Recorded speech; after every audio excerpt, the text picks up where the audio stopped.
Barack Obama के भारत दौरे के बाद विदेश नीति को और भी मजबूत बनाने की कोशिश। प्रधानमंत्री की सहमति के बाद एस जयशंकर को नियुक्त किया गया नया विदेश सचिव।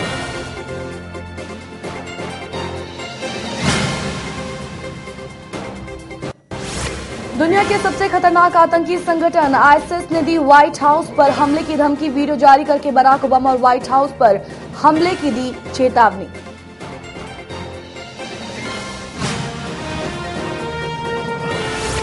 दिल्ली में चुनावी घमासान के बीच फर्जी वोटर बने सबसे बड़ा सवाल। 1 लाख से ज्यादा फर्जी वोटों को लेकर सख्ते में है चुनाव आयोग। किरण बेदी के पास 2 वोटर आईडी कार्ड पर भी बवाल।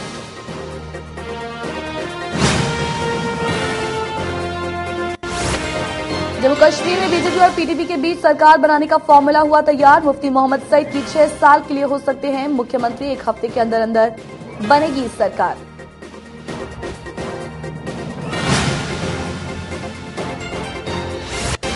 और 3G स्पेक्ट्रम की नीलामी को लेकर सरकार ने प्रति मेगाहर्ट्ज आधार मूल्य को दी मंजूरी। 3,705 करोड़ रुपए तय किया गया आधार मूल्य। नीलामी से सरकार को 1 लाख करोड़ से ज्यादा वसूली होने की है उम्मीद। नमस्कार, आप देख रहे हैं गुलिस्तान न्यूज और इस बुलेटिन में आपका स्वागत है। बात करेंगे अमेरिकी राष्ट्रपति बराक ओबामा की। तो उनके भारत दौरे के बाद नरेंद्र मोदी सरकार ने विदेश नीति को टॉप गियर में डाल दिया है। दशकों पुरानी चली आ रही गुट निरपेक्षता की नीति से आगे बढ़कर सरकार ने विश्व पटल पर बड़ी भूमिका निभाने की तैयारी के संकेत दिए हैं। आपको बता दें कि इसी क्रम में ओबामा के यहां से जाते ही सरकार ने अमेरिका में भारत के राजदूत एस जयशंकर को नया विदेश सचिव नियुक्त कर दिया है।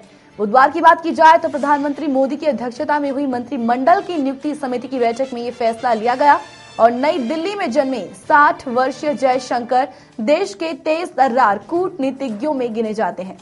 उन्होंने जवाहरलाल नेहरू विश्वविद्यालय से नाभिकीय कूटनीति में विशेषज्ञता के साथ अंतर्राष्ट्रीय राजनीति का अध्ययन किया है। इससे पहले 2013 में भी विदेश सचिव के लिए उनका नाम काफी आगे चल रहा था, लेकिन आखिरकार तत्कालीन मनमोहन सरकार ने सुजाता सिंह को ये जिम्मेदारी सौंपी थी।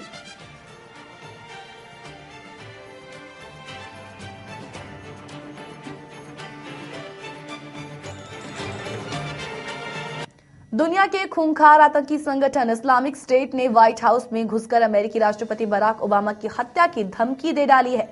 बता दें कि आईएस ने एक नया वीडियो जारी किया है।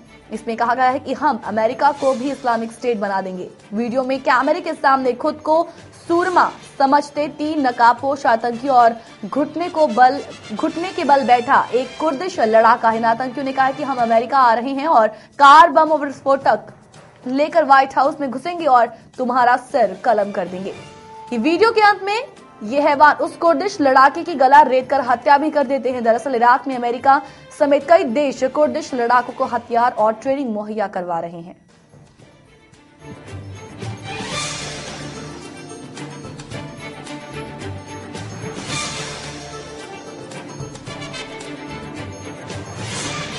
और अब अगर देश की राजधानी दिल्ली की बात करेंगे तो विधानसभा चुनाव में सिर्फ 10 दिन का वक्त रह गया है। 7 फरवरी को दिल्ली के 1 करोड़ 30 लाख मतदाता अपने मताधिकार का इस्तेमाल कर दिल्ली की तकदीर लिखेंगे। लेकिन इन वोटरों में लाखों ऐसे भी हैं जिनका हकीकत में कोई नामो निशान नहीं है। आमतौर पर इन्हें फर्जी वोटर कहते हैं। और आपको ये जानकर हैरानी होगी कि दिल्ली में करीब 1.25 लाख फर्जी वोटर हैं। दिल्ली हाईकोर्ट की फटकार और दिल्ली चुनाव आयोग के तमाम दावों के बावजूद कि फर्जी वोटर दिल्ली के अलग अलग इलाकों में मौजूद हैं और चुनाव आयोग के निष्पक्ष और ईमानदार चुनाव कराने के दावों को मुंह चिढ़ा रहे हैं।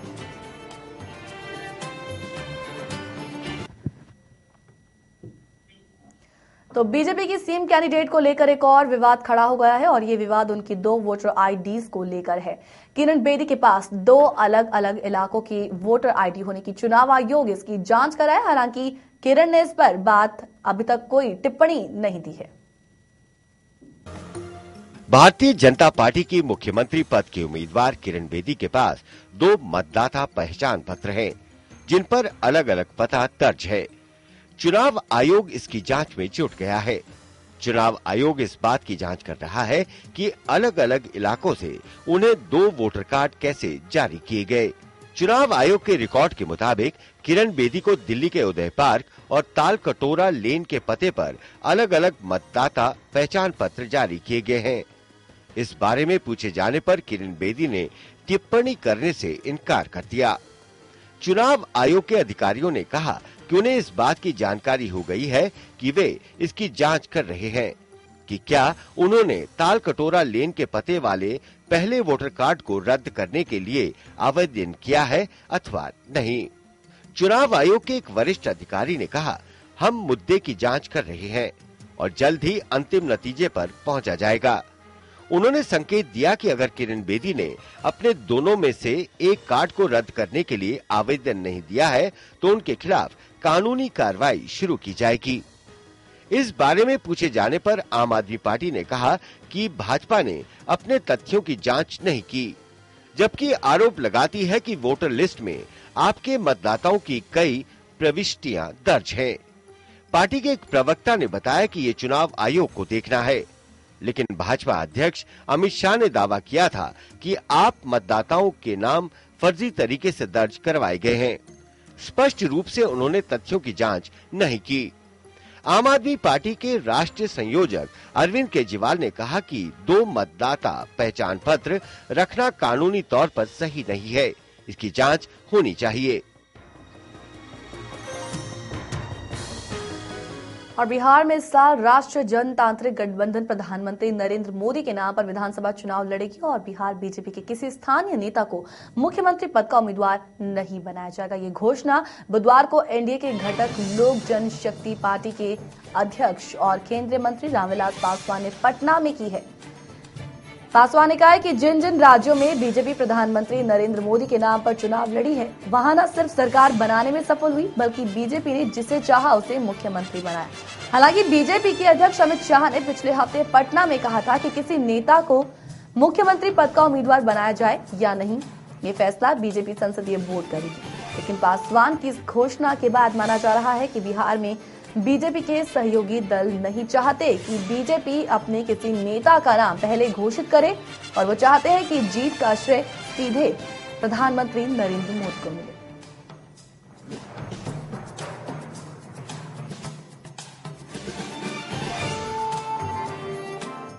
और जम्मू कश्मीर के राज्यपाल से पीडीपी और बीजेपी नेताओं की मुलाकात के बाद अभी लगभग तय हो गया है कि दोनों दल मिलकर सरकार बनाने जा रहे हैं और ये भी अब पक्का हो गया है कि जम्मू कश्मीर में पीडीपी के मुफ्ती मोहम्मद सईद की अगुवाई में पीडीपी और बीजेपी गठबंधन की सरकार अगले कुछ ही दिनों में शपथ लेगी। संभावना है कि 1 हफ्ते के भीतर ही जम्मू कश्मीर में सरकार बन जाएगी। न्यूनतम साझा कार्यक्रम के मुताबिक मुफ्ती 6 सालों के लिए मुख्यमंत्री होंगे और रियासत में पहली बार सरकार बनाने की खातिर बीजेपी ने अपनी जिद छोड़ दी है। पहले बीजेपी की जिद थी कि राज्य के मुख्यमंत्री का पद 3-3 वर्ष के लिए दोनों पार्टियों के बीच बांटा जाए। अब दोनों पार्टियों के बीच हुए सहमति फॉर्मूले के मुताबिक मुख्यमंत्री का पद 6 साल तक के लिए पीडीपी के पास होगा और बीजेपी को उप मुख्यमंत्री का पद मिलेगा। इतना ही नहीं, उसके 2 लोगों को पीडीपी के सहयोग से राज्यसभा में भेजा जाएगा और दोनों पार्टियों के बीच बड़े मुद्दों पर सहमति भी बन चुकी है।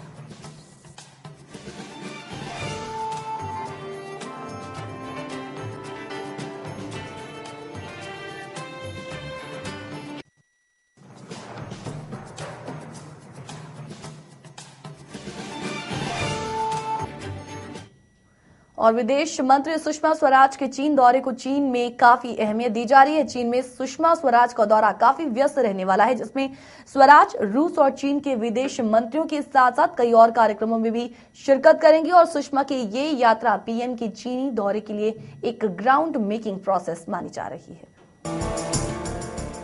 चीन ने बुधवार को कहा कि वो भारतीय विदेश मंत्री सुषमा स्वराज के इस हफ्ते होने वाले 4 दिवसीय अपने देश के दौरे को बहुत महत्वपूर्ण मानता है। शनिवार से शुरू हो रहे इस दौरे के क्रम में वो चीन के शीर्ष नेताओं के साथ साथ अपने चीनी समकक्ष वांग वी से साथ बातचीत करेंगी और 13 RIC के विदेश मंत्रियों की बैठक में भाग लेंगी। इसके अलावा वो विजिट इंडिया एयर का भी उद्घाटन भी करेंगी। इसका आयोजन चीन से और पर्यटकों को भारत दौरे के लिए आकर्षित करने के लिए किया जा रहा है। ये बात एक मीडिया ब्रीफिंग में चीनी विदेश मंत्रालय की प्रवक्ता जून इंग ने बीजिंग में कही। उन्होंने ये भी कहा कि दोनों सबसे बड़े विकासशील देशों और उभरती अर्थव्यवस्थाओं के आपसी रिश्तों में ठोस और स्थायी ढंग से प्रगति हो रही है। अमेरिकी राष्ट्रपति बराक ओबामा के 3 दिवसीय भारत यात्रा की समाप्ति के एक हफ्ते के अंदर ही चीन दौरे के दौरान सुषमा अपने समकक्ष के साथ वैसे सभी द्विपक्षीय, क्षेत्रीय और वैश्विक मुद्दों पर चर्चा करेंगी जो चिंता के सबब हैं। दिल्ली में विदेश मंत्रालय से जारी एक बयान में ये बात कही गई है। दोनों पक्ष इस साल प्रधानमंत्री नरेंद्र मोदी के चीन दौरे की संभावना भी तलाशेंगे। चीन के राष्ट्रपति शी जिनपिंग और विदेश मंत्री वांग केंद्र में मोदी सरकार के गठन के कुछ ही दिनों बाद भारत दौरे पर आए थे। नई सरकार में विदेश मंत्री पद संभालने के बाद सुषमा की ये पहली चीनी यात्रा है। वो 1 से 3 फरवरी तक चीन में रहेंगी। ओबामा की यात्रा के बाद चीन काफी असहज महसूस कर रहा था। ओबामा की इस यात्रा के दौरान भारत और अमेरिका ने एशिया प्रशांत क्षेत्र के लिए संयुक्त रणनीतिक समझौते पर हस्ताक्षर किए, जिस पर चीन ने कड़ी आपत्ति जताई थी और उसके सरकारी मीडिया ने इसे दिखावा बताया था। अमेरिकी राष्ट्रपति बराक ओबामा और प्रधानमंत्री नरेंद्र मोदी की बातचीत के बाद अमेरिका और भारत के संयुक्त वक्तव्य जारी किए जाने से भी चीन नाखुश है।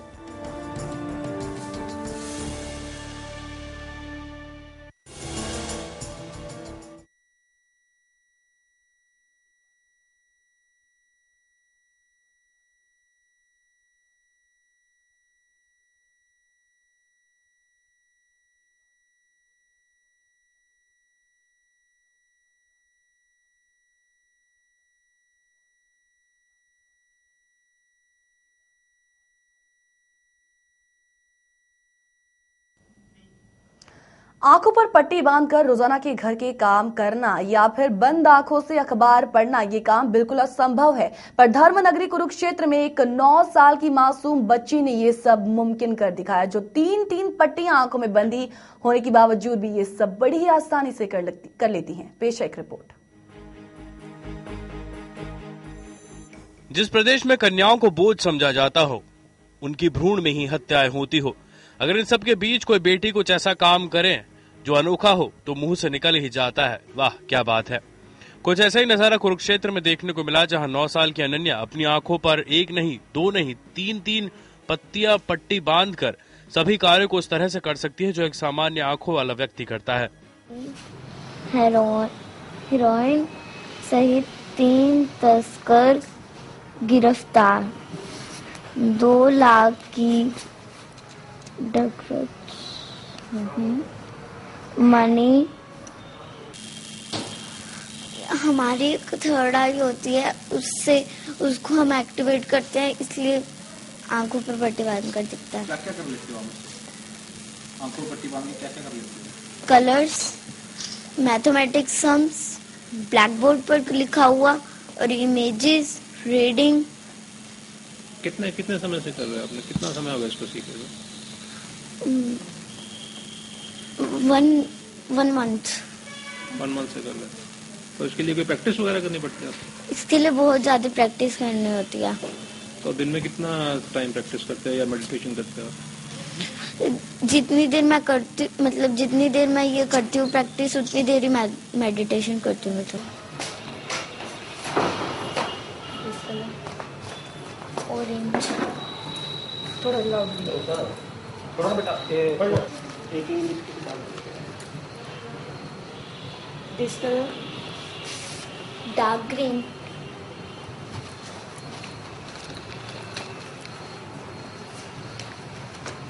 रेड। इंग्लिश की बुक ला कोई भी। Yellow, black.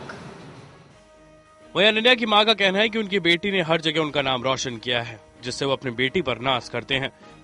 मेरी सोच थी कि दुनिया में हमने अगर कुछ नहीं करके दिखाया, मेरी गुड़िया किसी चीज में पीछे ना रहे, वो सब कुछ करके दिखाए जो दुनिया में सब बच्चे कर सकते हैं, उनसे भी आगे निकल जाए। वो लड़कियों को सब पीछे समझते हैं, मेरी गुड़िया ने बहुत कुछ किया है, बहुत कुछ। स्कूल में इसने हमारा नाम रोशन किया है, सब लोग अब हमें ऐसे पहचानते हैं, आप अनन्या के मम्मी पापा हो। मुझे बहुत अच्छा लगता है ऐसे। अनन्या की मां की माने तो मेडिटेशन है और साथ साथ ये अनन्या की वो योग्यता है जो ईश्वर ने उपहार के तौर पर उसे दी है। गुलिस्तान न्यूज के लिए कुरुक्षेत्र से राजेंद्र स्नेही की रिपोर्ट। और भ्रष्टाचार और रिश्वतखोरी के मामले में देश ये मामले कम होने का नाम नहीं ले रहे हैं, तो भ्रष्टाचार पर लगाम कसने के लिए अंबाला से उत्तर हरियाणा बिजली वितरण निगम के एसई ने विभाग से भ्रष्टाचार खत्म करने की ठान ली है। और आपको बता दें कि इसके लिए उन्होंने आम जनता से अपील की है कि बिजली विभाग के भ्रष्ट कर्मचारियों और अधिकारियों की शिकायत लोग स्टेट विजिलेंस के नंबर या फिर उनके कार्यालय में कर सकते हैं। देश और प्रदेश में चतुर्थ श्रेणी के कर्मचारियों से लेकर बड़े बड़े अधिकारी भ्रष्टाचार के मामलों में लिप्त हैं, जिस कारण भ्रष्टाचार पर काबू पाना मुश्किल साबित होता जा रहा है। लेकिन बिजली विभाग में भ्रष्टाचार और रिश्वतखोरी पर रोक लगाने की शुरुआत अंबाला से बिजली विभाग के एसई कर रहे हैं। वहीं भ्रष्टाचार खत्म करने के लिए उत्तरी हरियाणा बिजली वितरण निगम अंबाला के एसई ने लोगों से अपील की है कि अगर उनके विभाग का कोई भी कर्मचारी या फिर अधिकारी किसी भी व्यक्ति से किसी कार्य के एवज में पैसों की मांग करता है या किसी अन्य चीज की मांग करता है तो उसकी शिकायत स्टेट विजिलेंस के नंबर या फिर एसई कार्यालय अंबाला में दे सकते हैं। आज स्टेट विजिलेंस का नंबर भी मैं आपको बता दूं, एक toll free number state vigilance का भी आया है। अब तो मैंने निगम की बात कर ली, लेकिन मैं लोगों से निवेदन करता हूं कि हमारे भी कुछ कर्मचारी गलत हो सकते हैं। अगर कोई कर्मचारी या कोई अधिकारी हमारा पब्लिक को परेशान करता है और पब्लिक से जो है किसी चीज की मांग करता है, पैसे की मांग करे या किसी भी चीज की मांग करे, किसी काम को करवाने के एवज में, तो मेरे को भी शिकायत कर सकते हैं। लेकिन स्टेट विजिलेंस का नंबर भी आज अखबार में छपा हुआ है, मेरे ख्याल से 1064 नंबर है। नंबर उनके पहले भी हैं, आज एक नंबर उन्होंने टोल फ्री नंबर और दिया है जरा, जो कि स्टेट विजिलेंस का ऑफिस पंचकुला में है, उनके कंट्रोल में नंबर है। ये बार कंफर्म कर लेना, मेरे ख्याल से 1064 है आज नंबर जो है। तो मेरी वो भी मेहरबानी है कि अगर कर्मचारी मतलब किसी भी कर्मचारी या अधिकारी के खिलाफ कोई शिकायत है या कोई गुप्त रूप से हमें बताना चाहता है कि आपके कर्मचारी जो है बिजली चोरी में संलिप्त हैं या बिजली चोरी करवाते हैं, तो आप लोगों को मैं बहुत धन्यवाद करता हूं, कि पब्लिक का धन्यवाद करता हूं कि वो जो है बिल्कुल खुल के आए, ताकि वो जो है बिजली चोरी रोकने में वो हमारा निगम का सहयोग पूरी तरह से करें। एसईआर के शर्मा की बातों से लोग कितने प्रभावित होते हैं और कितने रिश्वत खुद पकड़े जाते हैं, ये तो आने वाला समय बताएगा। गुलिस्तान न्यूज के लिए अंबाला से अंकुर कपूर की रिपोर्ट। स्वस्थ हरियाणा अभियान के तहत देश भर में साफ सफाई के कार्यक्रम चलाए गए थे, लेकिन कुछ महीने बाद ही भिवानी शहर में कहीं पर भी सफाई दिखाई नहीं दी। प्रधानमंत्री द्वारा नवंबर में चलाए गए सफाई अभियान के बावजूद भी भिवानी में गंदगी के ढेर ऐसे ही लगे हुए हैं और सफाई कर्मी भी वहां महज खाना पूर्ति करते दिखाई देते हैं, जिसके कारण लोगों को भारी दिक्कतों का सामना करना पड़ रहा है। पूरे हरियाणा में सफाई अभियान सरकार द्वारा बड़े जोरों के साथ चलाया जा रहा है, लेकिन अब भिवानी में फिर से वही गंदगी के ढेर लगने शुरू हो गए हैं। इन तस्वीरों में आप साफ तौर पर देख सकते हैं कि शहर की सफाई व्यवस्था की क्या हालत है, लेकिन नगर परिषद के कर्मचारी शहर में कहीं पर भी सफाई करते हुए नजर नहीं आते। पहले से थोड़ी चेतना जरूर है, परंतु जो नगर पालिका का जो फैक्टर है वो कमजोर है। और घर से लोग कूड़ा सड़क पे तो डाल देते हैं एक जगह, तो वहाँ से उठाने की जब तक व्यवस्था नहीं होगी वो वहीं पड़ा रहेगा। कॉलोनी में नई सड़क बनी है और सड़क पर कूड़ा पड़ा है, पौधे वाले वहाँ डाल देते हैं, पर वहाँ से उठाने की व्यवस्था जब तक नहीं दुरुस्त होगी जब तक ये सफाई शहर की संभव नहीं। परेशानी तो बीमारियाँ फैलती हैं, कुत्ते हैं और हैं जो है पशु उस बीमारी को फैलाते रहते हैं और मक्खियाँ और मच्छर सब पैदा होते हैं, तो ये तो बीमारी का प्रमुख कारण है। पानी का पोल्यूशन होता है, कॉन्टामिनेशन होता है। भिवानी की देश में से देखा जाए तो भिवानी के हालात बड़े बुरे रहे हैं। आज तक सफाई के नाम पर कुछ भी काम नहीं हुआ है। अपना करते हुए फर्ज समझते हुए अपने आसपास में मोहल्ले में सफाई की व्यवस्था करनी चाहिए और ये नगर परिषद की तरफ से भी मैं वो उम्मीद रखता हूँ उनको भी खेत में आते हुए और शहर में प्रथम वाक्य दृष्टि वो करते हुए शहर से कूड़े का निपटान और साफ सफाई की व्यवस्था करनी चाहिए। भिवानी की सफाई व्यवस्था बात की जाए बिल्कुल ही बुरा हाल है भिवानी का। और दूसरी बात नगर परिषद के जो हालात देखी जाए, नगर परिषद के कर्मचारी खुद जो नियम है उनका उल्लंघन करते भिवानी में है। जो बॉक्स रखे गए हैं उनके में कूड़ा ना गिरे, उसके बाकायदा बाहर रोड पे हैं जहाँ पे मच्छर और बीमारी भी ज़्यादातर फैलती हैं।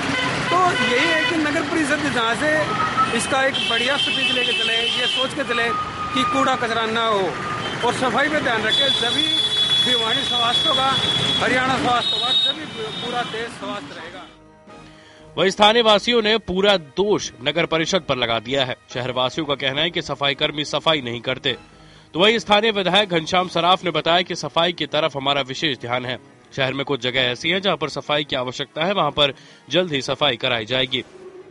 सफाई की व्यवस्था में जिस दिन से माननीय प्रधानमंत्री आदरणीय नरेंद्र मोदी जी ने आह्वान किया है, तब से सफाई की व्यवस्था में निरंतर प्रगति होती जा रही है और निश्चित रूप से हमारा शहर सफाई की तरफ अग्रसर हो रहा है। कहीं पर कुछ पॉइंट्स हैं जहां पर सफाई की और आवश्यकता है, वहां पर भी नगर परिषद के माध्यम से और व्यक्तिगत प्रयासों के माध्यम से हम सफाई की व्यवस्था सुधारने का प्रयास कर रहे हैं। स्थानीय लोगों ने नगर परिषद को दोषी ठहरा दिया है। अब देखना ये होगा कि सफाई अभियान आगे बढ़ता है या फिर नहीं। फिलहाल तो सफाई अभियान नाम का ही सफाई अभियान बनकर रह गया है। गुलिस्तान न्यूज के लिए भिवानी से ब्यूरो रिपोर्ट।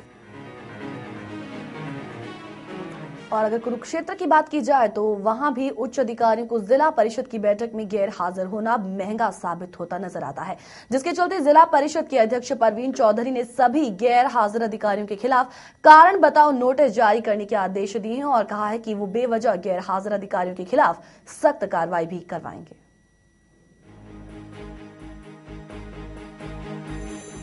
कुरुक्षेत्र के पंचायत भवन में जिला परिषद के अध्यक्ष परवीन चौधरी ने एक बैठक का आयोजन कराया, जिसमें कई विभागों के अधिकारी गैर हाजिर रहे।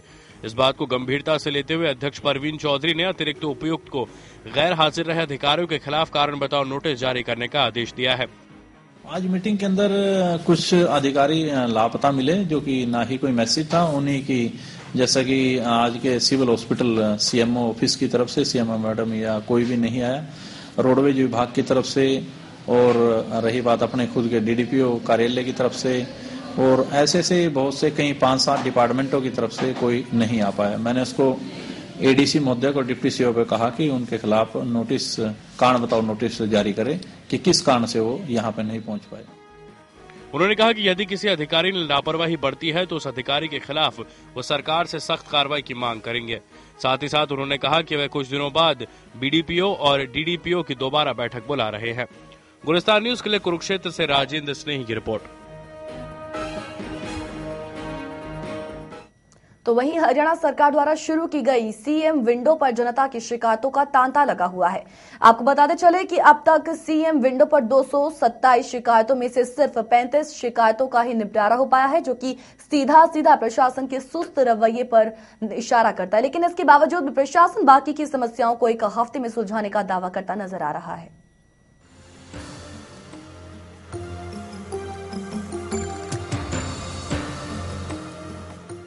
हरियाणा सरकार द्वारा अधिकारियों व विभागों से संबंधित लोगों की शिकायत निवारण को लेकर 25 दिसंबर 2014 को पूरे प्रदेश में सीएम विंडो की शुरुआत की गई। इसे लेकर सभी जिलों में लोगों द्वारा शिकायतें डाली जा रही हैं, लेकिन जिस तरह से सरकार द्वारा इस पर कार्य किया जा रहा है वो काफी धीमा है। इसे लेकर जिला कैथल में अब तक सीएम विंडो पर आई 227 शिकायतों में से सिर्फ 35 का ही निपटारा हो पाया है। कैथल जिले में हमारे पास 227 शिकायतें अभी तक प्राप्त हुई हैं।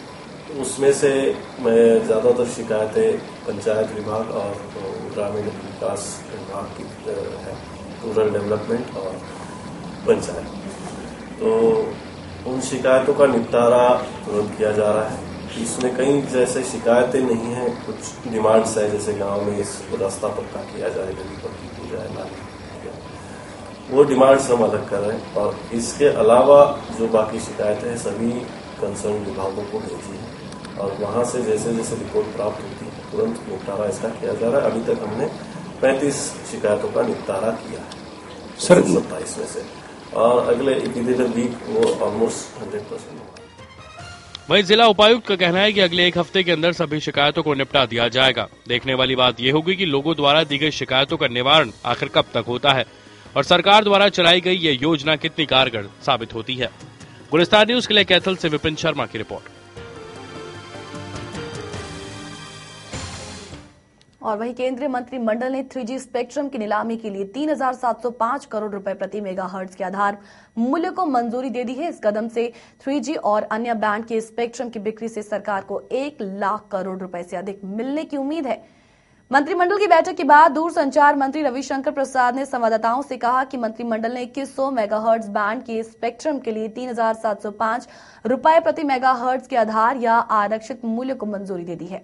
2100 मेगाहर्ट्ज बैंड स्पेक्ट्रम का इस्तेमाल 3G सेवाओं के लिए होता है और सरकार 800 मेगाहर्ट्ज, 900 मेगाहर्ट्ज और 1800 मेगाहर्ट्ज बैंड के स्पेक्ट्रम के आधार मूल्यों को पहले ही तय कर चुकी है। इन बैंडों में स्पेक्ट्रम की नीलामी 3G स्पेक्ट्रम के साथ 4 मार्च को शुरू होगी और इन सभी बैंडों में स्पेक्ट्रम की बिक्री से सरकार को 1 लाख करोड़ रुपए से अधिक की राशि मिलने की पूरी उम्मीद है।